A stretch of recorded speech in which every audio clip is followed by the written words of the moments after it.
মাতৃদুগ্ধকে অগ্রাধিকার দিয়ে টেকসই সহায়ক ব্যবস্থা গড়ে তোলা এ প্রতিপাদ্যে সারা দেশে পালিত হচ্ছে বিশ্ব মাতৃদুগ্ধ সপ্তাহ।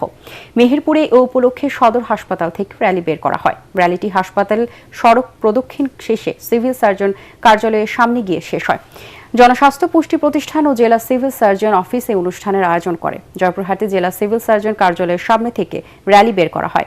র্যালিটি শহরের বিভিন্ন সড়ক প্রদক্ষিণ করে আবারও সেখানে গিয়ে শেষ হয়। Civil surgeon doctor Al Mamun ও জয়পুরহাট জেনারেল হাসপাতালের তত্ত্বাবধায়ক ডাক্তার সর্দার রাশেদ মোবারক সহ স্বাস্থ্য বিভাগের কর্মকর্তারা র্যালিতে অংশ নেন।